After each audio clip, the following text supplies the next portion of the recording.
Hi, we're so glad you joined us for today's class. This is the final class of 4 classes on healthy relationships, and today's topic is communication and connection. Our good friends Rick and Brenda Lawrence of Encounter Marriage Ministry have some great insight on communication. We'll learn from them that communication is the vehicle to the destination to connection. Communication is the vehicle. Boundaries that we talked about in the last class is the map, keeping us on the right track. And agape love from the class before that is the gas that will take us to the destination of connection and healthy relationships. Believing that relationship will just magically happen, be okay, and everything will work out without learning healthy ways to relate and how to communicate effectively, it's just plain ignorance. Mm-hmm. Healthy communication is hard work. A vulnerable, honest conversation requires as much energy from your mind and heart as a tough session at the gym requires from your body. Oh, yeah. It's important to learn to do the difficult work of managing ourselves in the presence of others, which includes learning to connect and communicate well. Growing pains are real, and they don't just apply to physical growth. Whenever we are stretching to grow in any area, including and especially in relationships, there will be a struggle and pain. I grew up in Honduras and I only went to 4th grade. And so when we met with Susan, we started working in ministry and business together. So we will sit down to meet and make plans. And I had trouble staying focused. Yeah, after like 20 minutes, his eyes would start to glaze over, and I knew he was done. Stick a fork in him, he's done. Trust me, it is real. It was like torture, but over time, I grew and developed my capacity to lead. Yes, and you've overcome many limited ways of thinking and expanded your capacity greatly by stretching yourself to grow. And you can read more about that in his book titled, I Cried, Dear God, Help Me, and he did. Good book.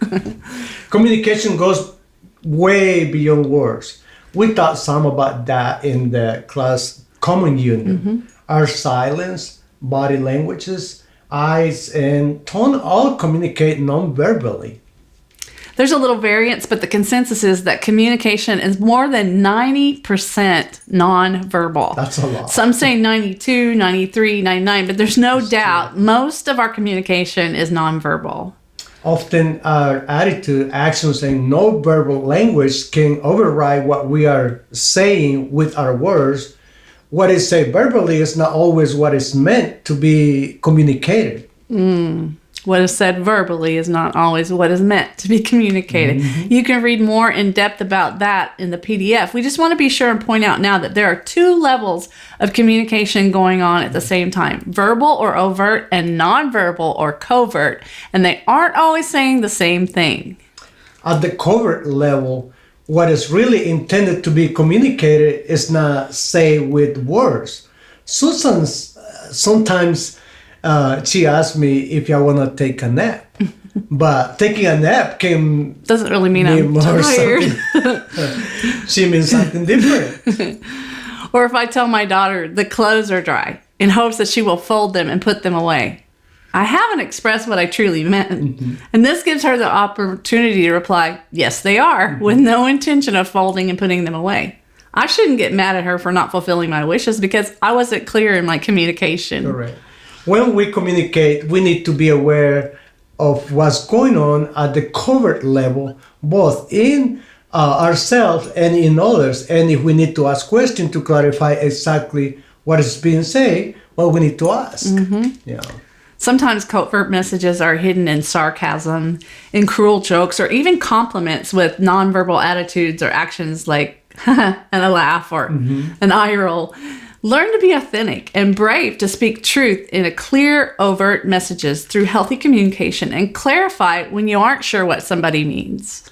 Ephesians 4:29 instructs us to let no foul or polluting language, nor evil word, nor unwholesome or worthless talk ever come out of your mouth, but only such speech as is good and beneficial to the spiritual progress of others, as is fitting to the need and the occasion, that it may be a blessing and give grace, God's favors to those who hear it. And Proverbs 16:21 says, winsome speech increases learning in both the speaker and the listener. Communication is the lifeblood of every relationship. And it is the vehicle to connection. When open, clear, sensitive communication takes place, the relationship is nurtured and can grow strong and in maturity. Yeah. Join us in the next portion where we'll talk about some obstacles to healthy communication and connection.